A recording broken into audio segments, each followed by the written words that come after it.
Ngayong araw nga sinimulan ko ng pinturahan ng mga kaha o mga pinis ng ating project na Wibman Dupay na si Rigor.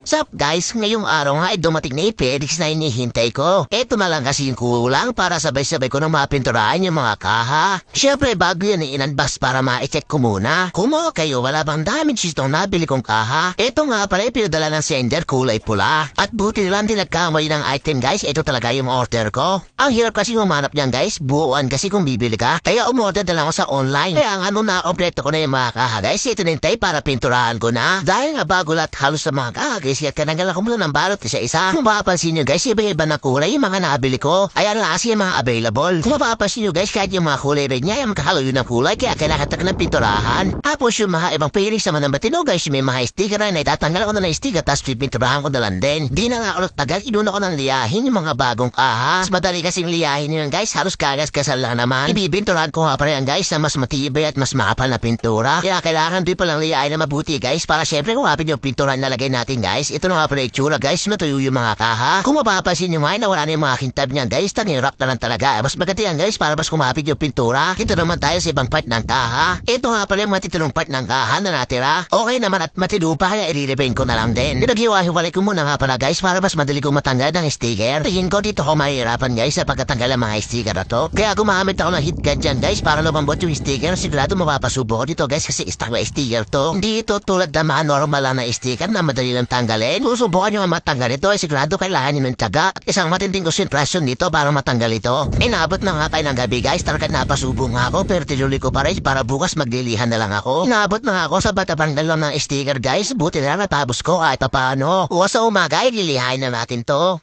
Tomorrow. Ito na nga mas palinaw, makikita nyo mga pagtanggal ako ng sticker. Kung makikita nyo ha, may pagbatambad ako na gamitan ng sticker remover. Alin-spray ko nga lang guys yung sticker remover para paniliya ko ay malambot na. Effective nga pagkaliya ko natanggal agad. Kaya nga ito din kinalabasan. Ito na nga rin pala yung mga bagong pairings na niliya ko. Alisabat na nga to ay bubuga ko na siya ng primer. Yung kulay white nga pala na primer yung ginamit ko para naman mas kitang-kita at angat-mangat yung ilalagay kong pintura. Tuloy-tuloy nga lang ako sa pagko-primer dyan habang maganda at matinding sikat ng araw. At tapos ko na primer dyan guys, mga panlikuran, dito naman tayo sa ibang mga part. Buong kaha nga pa rin guys, yung pinaparaimer ako kaya medyo matagal. Napakarami kasing kaha guys sa mga weight kumpara nyo sa ibang motor, ako konti lang. Tapos buong kaha guys, lahat ipinturahan natin. Kasi nga magkakaiba ng kulay na nabili ko. At ito na nga sa wakas guys, sa wakas, tapos ko na rin mga pinaparaimeran ko. Ito na nga pala kinalabasan guys sa mga piris sa pinaparaimeran ko kanina. Buti na matapos ko din sila lahat ngayong araw. At buti nga wala naging abirya guys, natapos ko sila na maayos. Bukas guys, pag natuyo, idiliyahin ko naman ulit to. Tapos pipinturahan na, di ba guys,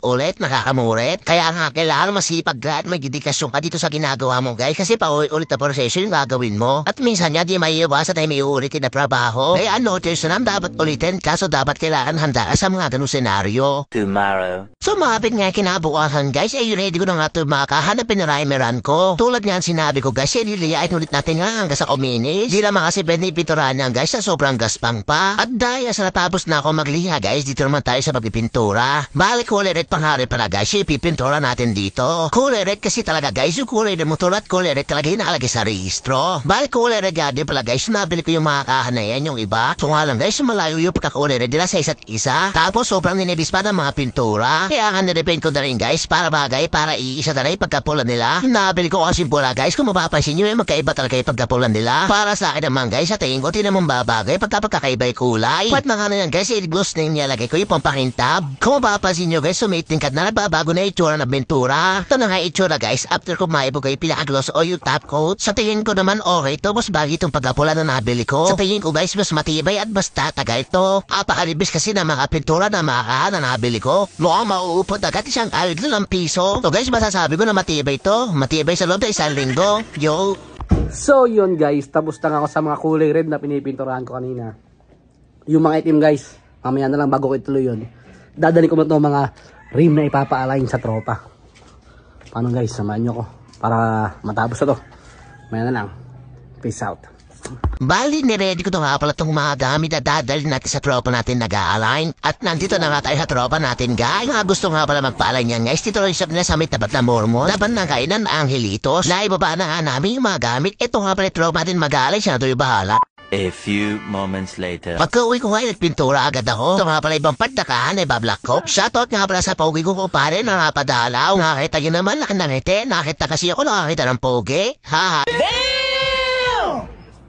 O siya, balik na nga tayo dito sa akin pinipinturahan, baka maniwala pa kayo. Ano yung mga ibang part nga pala ng Perix ay kulay black yung pinipintura ko? Kulay black nga pala guys, yung combination na naisip ko ipares to sa kulay red. Para maiba naman. Simple pero malinis tignan. Simple pero rock sabi nga nila, diba? Mali sa part na yan guys, wala pa makatap coat yan. Kung makakita yun, napakarap man tignan, wala pa kakitap kintab. Pero bago ko nga pala ito libunin, ay dinaalam ko mo itong rim sa pinalain ko para kasi mapagkaraduhan tayo. Munti ka na nga tayo hindi umabot kasi pasala may ating tropa. Pinaadose siya na maaga, buti na lang umabot tayo. Tapos din naman niya sa oras, guys, itinig na labasan. Napakaangas! Shoutout sa ating tropa, salamat sa'yo. Naisakay ko na nga pa rin mga rims kahit wala pang bayad to, kaya uuwi na ako. Siyempre, bill ko lang guys, so pipintura pa kaya uuwi na ako. Pag-uwi ko nga sa bahay guys, nagsali na agad ako ng top coat. Ay nga na guys, kung maalala nyo ay wala pang top coat guys yung mga itim na pininturahan ko. Dahil nga sa hapon na dyan guys, kaya naghahabol ako ng oras para matop coatan ko na lahat yan. Nahirap kasi magbuka ng top coat guys pagka malamig na kasi nagubula-bula. Ito nga pa yung resulta guys pagka may top coat na, ito nga pala pag wala pa. Makikita nyo guys, pinakaiba ng top coat dito o wala. Ito nga pala yung huli kong bubuka ng top coat, yung malit na yan. Ito na nga pala guys, yung nag-resulta guys, diba napakakintab na, napakalayo sa alinaitura nung wala pang top coat. Yan kuminis na guys, parang salamin na kintab niya. Ito na nga rin pala guys, yung kalabasan ng mga top coat ko kanina guys, papakita ko sa inyo lahat. Ito nga pala, ibinubuhan natin kanina, natapanood na pangunahan. Nung natapos ko na nga guys, ito na yung kinalabasan at ito na yung resulta. Kung makikita nyo guys, di na manipis, makapal na yung mga pintura. Di na magkakalayo guys, itsura na kulay, pare-parehas na sila. So wakas, sa tapos ko rin guys, lahat ng mga pinipinturahan guys. Yung pula, yung itim. Papakita ko sa inyo guys si Cesa. Ito na nga pala kinalabasan guys sa mga huling black na tinapkot ko. Kung makikita nyo masakit tab guys, ang black pa yung pader namin sa likod. Ito nga pala yung malit at tunggot kanina, yung huli kong minugahan. Ay kinalabasan guys sa mga final coating nila lahat. Alay patutuyo na natin itong mabuti guys bago ikabit. Siyempre parang sila dumatigas yung pintura at di malasgas. Isang nakakapagod na araw na naman at please natapos na natin lahat ng mga pinturahin. Ito na nga pala lahat ng kahan na binugahan natin. Combination ng pula at itim. Ay nako, di na ako makapaghintay na maikabit to guys. Sa tengo babagi na bagay ito kay negosyo pa rin natin with bantupay. Paano guys, hanggang dito na lang. Salamat for today's video. Ingat!